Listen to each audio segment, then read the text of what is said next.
warahmatullahi wabarakatuh.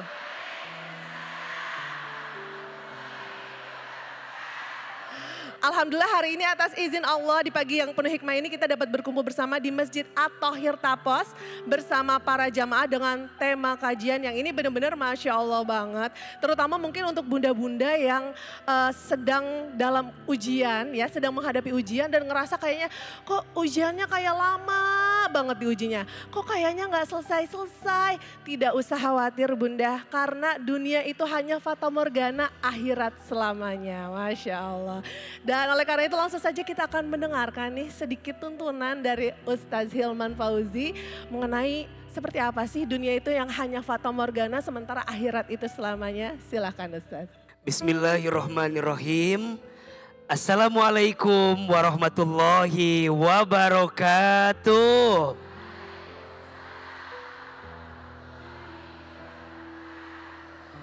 Alhamdulillah wassalatu wassalamu ala rasulillah.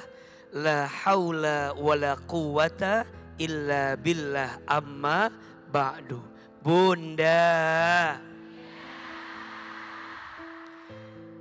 saat ini kita sedang hidup di satu alam namanya dunia.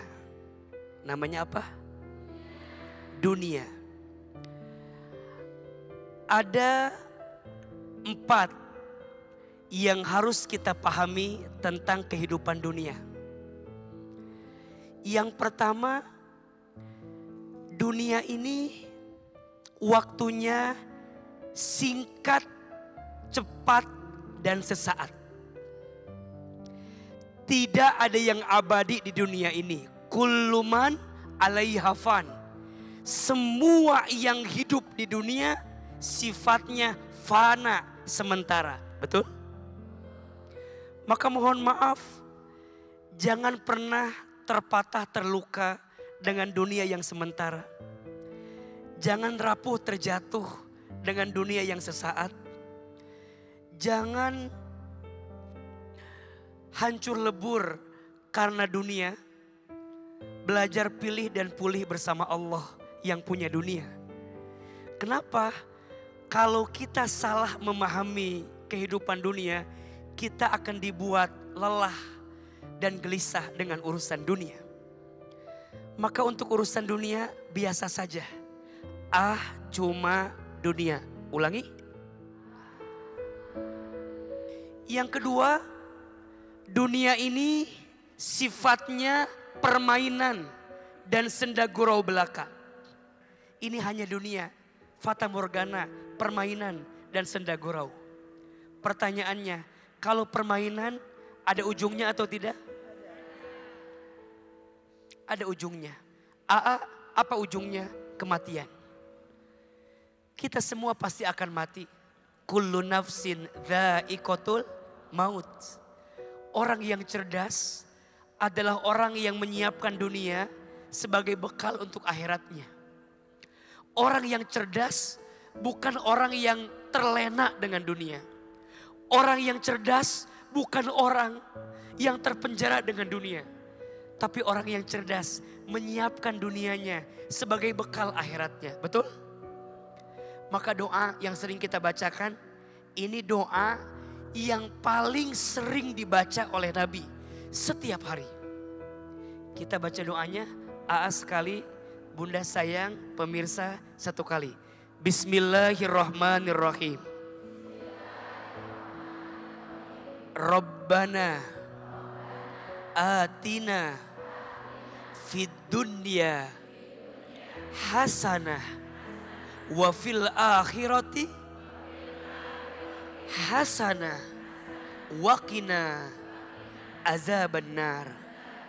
Ya Allah, ya Tuhan kami, karuniakanlah untuk kami kehidupan dunia yang baik dan kehidupan akhirat yang baik, dan jauhkanlah kami semua dari siksa api neraka. Kita mau dunia kita baik, betul? sebagai jalan untuk mendapatkan akhirat yang baik. Dunia bukan tujuan, tapi dunia adalah jalan. Setuju? Yang ketiga, dunia itu cirinya tempat ujian, tempat masalah. Mohon maaf, tidak ada satupun di antara kita yang hidupnya baik-baik saja. Semua diuji dengan ujian masing-masing.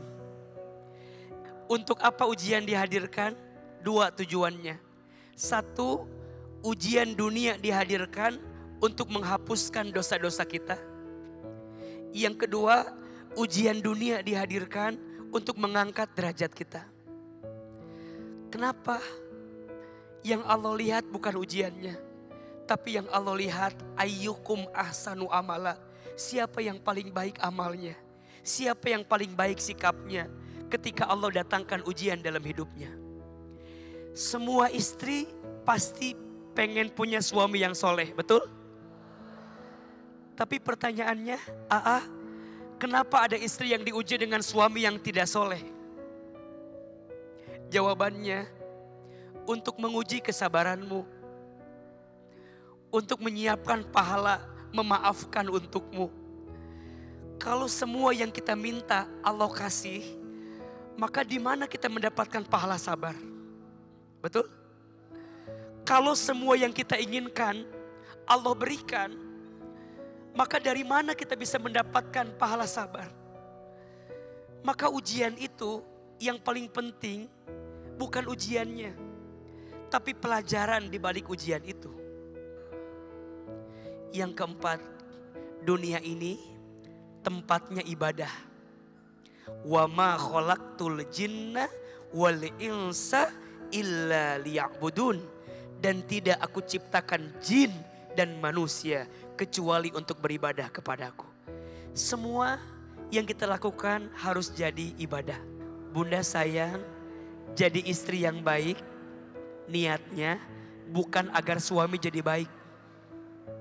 Tapi jadi istri yang baik niatnya untuk Allah, agar Allah menyiapkan pahala terbaik. Kalau bunda jadi istri niatnya semata-mata agar suami jadi baik, mohon maaf, biasanya akan kecewa. Betul? Karena faktanya banyak istri yang sudah baik tapi suaminya gak baik. Mudah-mudahan Allah bahagiakan kita di dunia dan di akhirat. Amin ya rabbal alamin. Ada nih satu teman saya Ustaz. Iya. Ini case-nya agak mirip-mirip nih Ustaz. Nah hari ini berkenan untuk sharing bersama kita. Sudah ada Kakak Kania Permatasari, kami persilakan. Silakan. Assalamualaikum warahmatullahi wabarakatuh. Waalaikumsalam warahmatullahi wabarakatuh. Ustadz, perkenalkan nama saya Kania Permatasari, saya seorang penyanyi.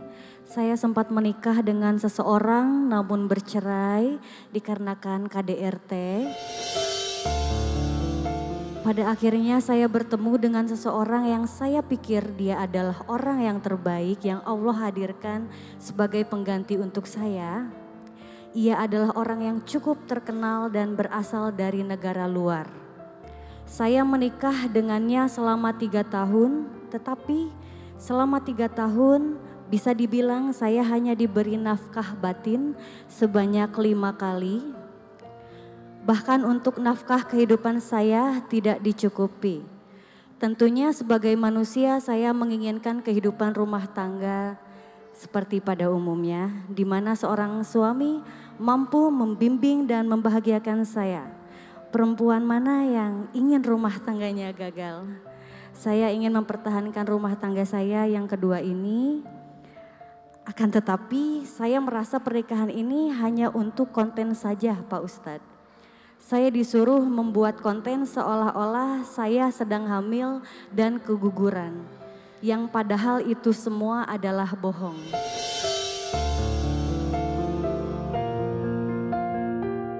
Saya amat sangat sedih, terlebih ketika suami saya tidak menganggap saya dan berimajinasi bahwa saya adalah orang lain ketika kita berhubungan.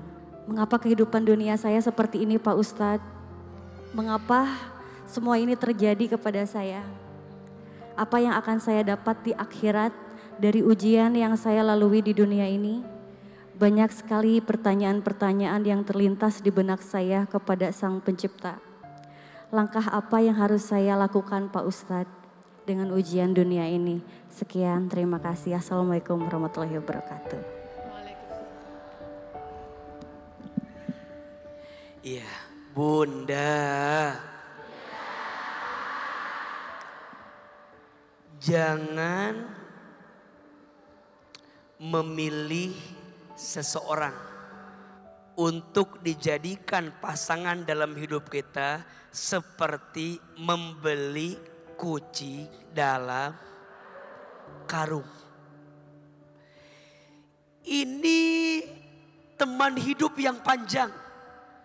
Rumah tangga itu bahtera yang besar, yang panjang, yang lama. Jangan kemudian karena, dalam tanda kutip ya, jangan karena paras yang cakep, kemudian kita menyerahkan hati kita sepenuhnya. Jangan, paras ada masanya. Jangan karena harta, harta ada habisnya. Jangan karena jabatan, jabatan ada pensiunnya. Tapi cinta semuanya didasari karena Allah. Termasuk mohon maaf, mungkin ada fenomena orang menikah dengan warga negara asing, dengan WNA. Oh enak nikah sama bule gitu ya. Oh pasti kaya, pasti banyak duitnya. Belum tentu. Kadang tak seindah realita. Betul? Tetap kita harus pastikan semuanya. Kita cari pasangan yang satu visi, satu misi. Bersamanya membuat kita bisa makin dekat dengan Allah. Termasuk mohon maaf ya, jangan mudah menggadaikan iman kita karena cinta kepada manusia. Kan sekarang banyak ya, tolong dijaga hidayah iman yang Allah berikan kepada kita. Kita boleh kehilangan apapun, asal jangan pernah kehilangan Allah dalam hati kita. Kita boleh diuji dengan ujian apapun, asalkan dengan ujian itu kita melewatinya bersama dengan Allah Subhanahu wa taala. Yang jadi berat itu karena kita melewatinya sendirian. Kita lupa tidak menghadirkan Allah dalam setiap ujian kita. Maka bahkan ia bersyukur sama Allah atas semua yang sudah terjadi. Zolim sekali suami yang seperti itu, menjadikan pernikahan sebagai konten. Bayangin, menjadikan rumah tangga sebagai konten untuk berbohong, pura-pura apa tadi? Pura-pura hamil. Bahkan nauzubillah tidak memberikan nafkah lahir dan batin dengan baik. Nauzubillahi min dzalik. Ini pelajaran bahwa kemudian kita percaya bahwa pada akhirnya ujian itu didatangkan oleh Allah untuk menguatkan kita agar bisa lebih baik. Maka mudah-mudahan Allah hadirkan pengganti yang lebih baik. Ada satu doa yang boleh kita baca. Doa ini agar kita mendapatkan pengganti yang lebih baik dari musibah yang pernah kita rasakan. Boleh kita baca? Sekali, jamaah sekali. Bismillahirrahmanirrahim. Allahumma ajurni fi musibati wakhlufli khairan minha. Ya Allah, berikanlah pahala untukku dari musibah yang menimpaku, dan gantikanlah semua yang telah pergi dariku dengan pengganti yang lebih baik. Amin. Amin ya rabbal alamin. Kalau kita dikasih ujian, suuzonnya itu mending ke diri sendiri, tapi husnuzonnya ke orang lain. Ya mungkin didatangkan pasangan yang kurang baik, tetapi itu untuk mendewasakan kita. Kalau saya sekarang udah berdamai dengan diri sendiri, jadi alhamdulillah udah nggak pernah nangis. Rasanya saya lebih lega, terus ngerasa mungkin pengalaman saya bisa jadi pelajaran juga buat orang lain. Terlebih lagi tadi ternyata banyak juga orang-orang yang mempunyai masalah lebih berat dari saya. Akhirnya saya bisa jauh lebih bersyukur dan masalah yang udah pernah saya alami dijadikan pembelajaran. Lebih berhati-hati lagi memilih pasangan dan mengamalkan doa yang tadi Pak Ustadz sampaikan.